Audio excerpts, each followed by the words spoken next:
დიდი ბრიტანეთი ბრუნდება, რადგან ტომი რობინსონის სამეფოს გაერთიანების მარშზე დასწრება მართლაც წარმოუდგენლად დიდი იყო და კეირ სტარმერი შეიძლება საერთოდ წავიდეს. ბრიტანულმა ხალხმა მართლაც მოიყარა თავი, რათა მსოფლიოს აჩვენოს, რას გრძნობს მათი ქალაქის ხელში ჩაგდების შესახებ. მოდით ნახოთ, რას ამბობს ტომი. ეს ტომია, რომელსაც უსაფრთხოების თანამშრომლები აკრავს გარს. მოდით ნახოთ. ჩვენ მივდივართ ტრაფალგარის მოედნისკენ. ხალხი აღარ არის. პარლამენტის მოედანი უკვე სავსეა. ხალხი აქედან იუსტონის სადგურამდეა გადაჭიმული, როგორც ჩანს, ეს კი რამდენიმე მილია. კარგი, რამდენიმე მილი. ეს ბრიტანეთის ისტორიაში ყველაზე დიდი მოვლენაა. ეს არის მომენტი, გარდამტეხი წერტილი ბრიტანეთში, გზავნილი ლიდერებისთვის. ჩვენ მზად ვართ ბრძოლისთვის. ჩვენ ფეხზე ვართ, ჩვენ ფხიზლად ვართ. ჩვენ არ დავიხევთ უკან. ჩვენ გვინდა ჩვენი ქვეყანა დავიბრუნოთ. აი ასე გამოიყურება ნამდვილი ლიდერობა. ეს ნამდვილად უნიკალურია. ეს ისაა, რასაც დღეს იშვიათად ხედავთ. ამ ადამიანმა ნეფტალი უესტმა დაწერა. ელიტას პანიკა დაეწყებება. დაწყებული შეჩერება შეუძლებელია. ანუ შეშლილობა, აბსოლუტურად შეშლილობა.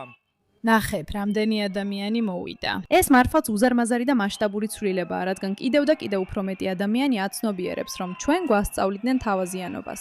გვეუბნებოდნენ, რომ გავჩუმებულიყავით. გვეტყოდნენ, რომ ეს ყველაფერი უნდა მიგვეღო, მაგრამ სადაც არ უნდა შევხედოთ, ყველაფერი სულ უფრო და უფრო უარესდება.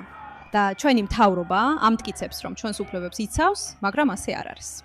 ეხლა კი საინტერესოა, რომ ბევრი ადამიანი ამ ბრბოს ეშინია, რადგან ფიქრობენ, რომ ისინი უკიდურესად მემარჯვენე ექსტრემისტები არიან. მაგრამ ამ ეტაპზე და დარწმუნებული ვარ, რომ ზოგი მათგანი მართლაც უკიდურესად მემარჯვენეა, თუმცა რაც წავიკითხე და შევძელი გამერკვია, ეს იყო სრულიად მშვიდობიანი მსვლელობა. არანაირი ძალადობა არ ყოფილა. შეიძლება ვცდები, მაგრამ საკმაოდ საფუძვლიანად შევისწავლე ეს საკითხი და რა თქმა უნდა ისლამის წინააღმდეგ გამოსვლა ამ ყველაფრის დიდი ნაწილი იყო. ანუ ნახეთ ეს კადრი აქციიდან. მიდი. მიდი.